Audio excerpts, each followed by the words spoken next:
Selamat pagi, jemaat Gereja Kalam Kudus Ambon yang diberkati Tuhan. Jumpa lagi di dalam Sapaan Pastoral pagi hari ini. Mari kita awali di dalam doa. Bapa di dalam surga, terima kasih. Engkau Tuhan Maha Hadir. Engkau hadir di hati kami masing-masing dan menyatukan hati kami menjadi satu, Tuhan, untuk terus rindu bertumbuh mengenal Engkau dengan benar.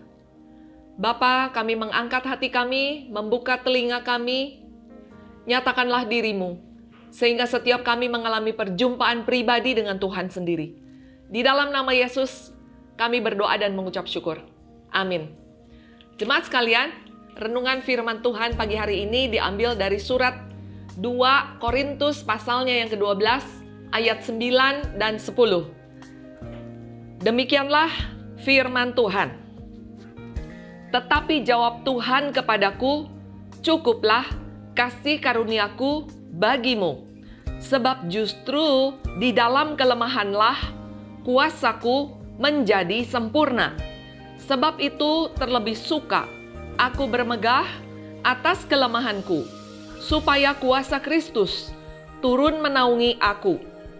Karena itu aku senang dan rela di dalam kelemahan, di dalam siksaan, di dalam kesukaran, di dalam penganiayaan, dan kesesakan oleh karena Kristus. Sebab jika aku lemah, maka aku kuat. Jemaat sekalian, ini satu doa yang sangat tidak lazim. Ya, satu pernyataan yang agak ganjil begitu.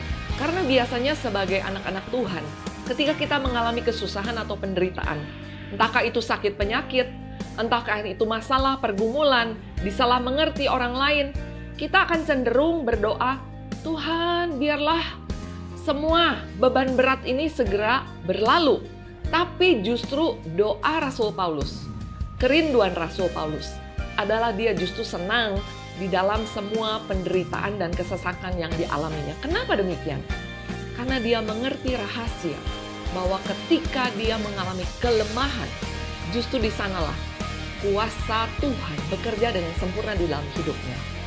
Ada satu fenomena alam yang unik yang saya akan bagikan. Dulu, berabad-abad yang lalu, nelayan-nelayan di Norwegia ketika mereka menangkap ikan sarden, mereka harus pergi berlayar selama berminggu-minggu. Dan kemudian, waktu itu belum ditemukan sistem pendingin.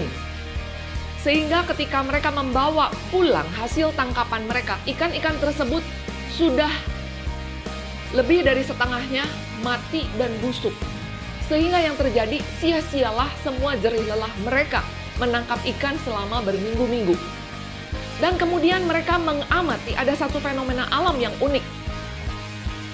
Ikan hasil tangkapan mereka ketika itu ditampung di dalam satu bak penampungan, lalu dimasukkan juga predator daripada ikan tersebut yang bernama ikan catfish. Saya tidak tahu kalau di Ambon itu namanya ikan apa ya. Sehingga yang terjadi ikan-ikan yang sudah sekarat itu ketika mereka mendapati ada predatornya langsung jadi lincah lagi dan mereka bergerak dengan dinamis dan self-defense, mempertahankan dirinya supaya dia tetap bertahan hidup. Dan akhirnya ikan hasil tangkapan ini tetap segar ketika dibawa ke daratan. Jemaat sekalian, ada satu fenomena lain tapi ditemukan pada binatang rusa. Di Taman Nasional di Alaska, para ilmuwan melestarikan keberadaan daripada rusa-rusa yang sudah hampir punah. Dan bersamaan dengan rusa juga, hiduplah serigala-serigala yang menjadi predator daripada rusa ini. Dan kemudian ada 6.000 ekor rusa yang hidup, dan setiap tahun jumlah rusa itu berkurang 400 ekor.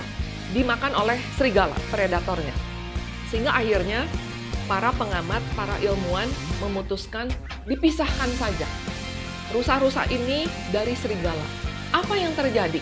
Rusa dari 6.000 ekor berkembang biak dengan cepat sampai jadi 10.000 ekor. Tapi dengan cepat kena penyakit, 6.000 ekor mati, sisanya hanya 4.000 ekor. Apa kesimpulan yang saya ambil dari dua ilustrasi ini? Bahwa ketika hidup kita diperhadapkan dengan kesulitan, dengan tantangan, dengan masalah, justru di sanalah iman kita bertumbuh lebih kuat, lebih tegar, lebih tekun. Dan kuasa Tuhan bekerja dengan sempurna di dalam kehidupan jemaat sekalian. Oleh karena itu jemaat, mari jangan hanya sibuk berkeluh kesah di dalam segala kesusahan yang kita alami saat ini. Tapi mari justru semakin mengandalkan kuasa Tuhan yang bekerja dengan sempurna di dalam hidup kita di masa-masa kesesakan seperti ini. Amin. Mari kita berdoa.